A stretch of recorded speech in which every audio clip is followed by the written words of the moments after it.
നിങ്ങളുടെ പ്രൊഡക്റ്റ് ഒരാൾ വാങ്ങണമെന്നുണ്ടെങ്കിൽ ആ പ്രൊഡക്റ്റിൽ ആൾക്കാർക്ക് ട്രസ്റ്റ് കാണും. അത് ഓക്കെ ആണെന്നുണ്ടെങ്കിൽ ആൾക്കാർ റെഡിയാണ്. പക്ഷേ എങ്ങനെയാണ് ട്രസ്റ്റ് ബിൽഡ് ചെയ്യുന്നത്?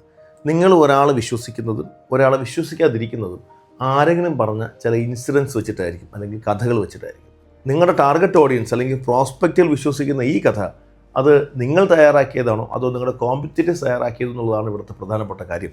ഈ ഇടയ്ക്ക് ഒരു കാറ് വാങ്ങുന്നതിനെക്കുറിച്ച് എൻ്റെ അടുത്തൊരു സുഹൃത്ത് പറഞ്ഞപ്പോൾ ഞാൻ വിളിച്ചോളെ ഇത് അത്ര മെച്ചപ്പെട്ട ഒരു കാറാണോ, അത് ഇതിനേക്കാളും മികച്ച വേറെ കാർ ഈ ഒരു വിലയ്ക്ക് കിട്ടൂല ചോദിച്ചപ്പോൾ അവൻ തിരിച്ചു പറഞ്ഞൊരു കാര്യമുണ്ട്. എടാ, ഈ കാറ് മറിഞ്ഞോ, ഈ കാർ അപകടം പറ്റുമോ, ഇന്നേ വരെ ഒരാൾ പോലും മരിച്ചിട്ടില്ല.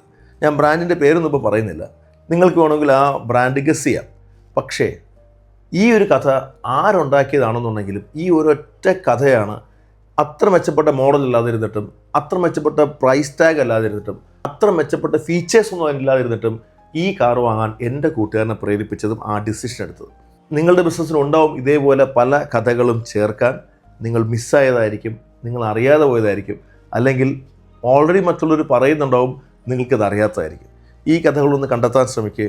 നിങ്ങളുടെ ബിസിനസ്സിനും നിങ്ങളുടെ പ്രൊഡക്റ്റിനും നിങ്ങളുടെ സർവീസിനും ഇത്തരത്തിൽ ട്രസ്റ്റ് ബിൽഡ് ചെയ്യാൻ പറ്റുന്നൊരു സ്റ്റോറി ഉണ്ടെന്നുണ്ടെങ്കിൽ അതൊരിക്കലും മറച്ചു വയ്ക്കരുത്. അത് പറയണം, പറഞ്ഞുകൊണ്ടേയിരിക്കണം, പല ആവർത്തി പറയണം. കാരണം കഥകൾ അത് നിങ്ങളുടെ കയ്യിൽ നിന്ന് പുറത്തു വന്നു കഴിഞ്ഞാൽ അത് നിങ്ങളുടേതല്ല, അതെല്ലാവരുടേതും കൂടിയാണ്. എല്ലാവരുടെയും ആകേണ്ട ആ കഥ എന്തായിരിക്കണം എന്ന് തീരുമാനിക്കേണ്ട ഉത്തരവാദിത്വം നിങ്ങളുടേതാണ്.